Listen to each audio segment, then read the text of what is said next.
کو پتا ہے کہ جب بچے کی ولادت قریب ہوتی ہے تو شیطان پاس آ کے کھڑا ہو جاتا ہے کہ جو ہی سامنے آئے اس کو چھوں. اور یہ جو بچہ روتا ہے نا، اس کی وجہ حدیث میں یہ بتائے گی کہ شیطان اس کو ٹھونگا مارتا ہے. ڈاکٹرز جو کہتے ہیں کہتے رہیں، لیکن حدیث میں جو بتایا گیا وہ یہی ہے کہ شیطان اس کو آ کے تکلیف دیتا ہے. اس وقت سے پیچھے پڑ جاتا ہے انسان کے. اسی لیے والدہ کو جس کسی کی بھی ڈلیوری ہونی، ان سب کو میں پہلے سے نصیحت کری کہ اس وقت کثرت سے آیت الکرسی پڑھیں تاکہ بھاگ جائے وہاں سے. اگر آپ اس حالت میں کنڈیشن میں نہ ہو پڑھنے کی تو جو آپ کے پاس کھڑے ان کو کہیں کہ پڑھیں. تو بہرحال کہتے کہ اس کے بچوں کو، ذریت کو، لَأَحْتَنِكَنَّ، البتہ ضرور قابو میں کر لوں گا، کھا جاؤں گا، ذریتہ، اس کی اولاد کو، اس کے بچوں کو، الا قلیلا، مگر بہت تھوڑے، بہت کم. یہ لفظ جو احتنکنا ہے یہ بہت جامع لفظ ہے. ہا نون کاف، حنکا. حنکا اور حنکا کا لفظی معنی ہوتا ہے کسی چیز کو چبا کر نرم کرنا. اور چبا کر نرم کسی چیز کو کس لیے کیا جاتا ہے؟ تاکہ اس کو نگلا جا سکے. کسی سخت چیز کو آپ نگل نہیں سکتے، تو پہلے آپ اس کو کیا کرتے ہیں؟ چباتے ہیں، نرم کرتے ہیں، پھر اندر لے جاتے ہیں. شیطان نے بھی کیا کہا کہ میں کیا کروں گا، اس کو کھا جاؤں گا. اب یہ کھانا محاورتی معنی ہے، لفظی معنی نہیں ہے. اسی طرح تحنیک کہتے ہیں نا، گھٹی کو، گھٹی نہیں دیتے بچوں کو، اس کو تحنیک بولتے ہیں. اور پھر ہونے کا اور ہن کا سبھی بچے کو مہذب بنانا. احتناک ہوتا ہے کسی چیز کو پورے کا پورا لے لینا.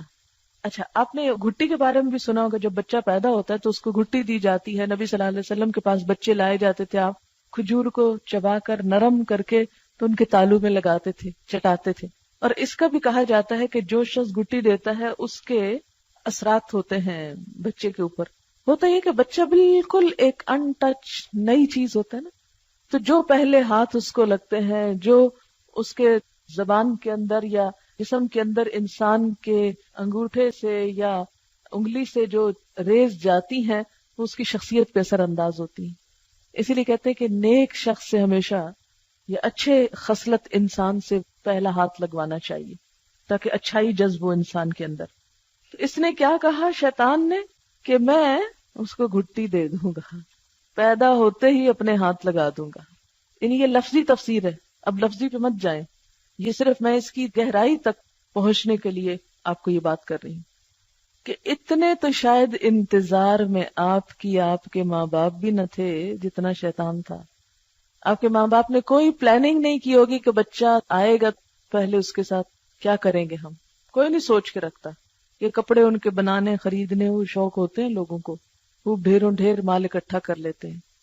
لیکن کوئی ماں کم ہی پڑتی ہے کہ دینی اعتبار سے بچے کی پیدائش کے بعد مجھے اس کے ساتھ کیا کرنا ہے، اسلام کیا بتاتا ہے کہ پیدا ہونے کے فوراً بعد اس کے ساتھ کیا کیا معاملہ کیا جائے. ضرورت ہی نہیں، شیطان کے حوالے کیا ہوا ہے.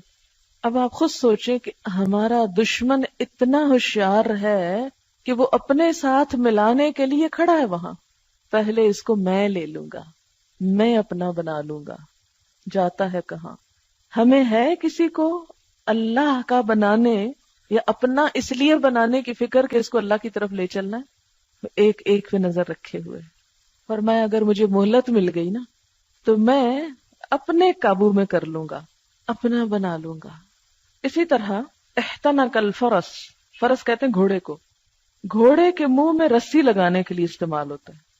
کبھی آپ ٹانگے پہ بیٹھے ہوں تو اس کی جو باگیں لگائی جاتی ہیں، یعنی لگام جو لگائی جاتی، یعنی میں اس کو لگام دوں گا. اچھا، جب لگام کسی چیز کی ہاتھ میں آ جائے، گھوڑے کی لگام جب گھوڑا چلانے والے کے ہاتھ میں آ جائے تو پھر کیا ہوتا ہے؟ وہ اس کو پوری طرح اپنے قابو میں کر لیتا ہے، پوری طرح اپنے قبضے میں کر لیتا ہے. جدھر چاہتا ہے اس کو موڑتا ہے، جدھر چاہتا ہے اسے جانے سے روک لیتا ہے. تو کہتے ہیں کہ میں اس کی اولاد کو لگام لگا لوں گا.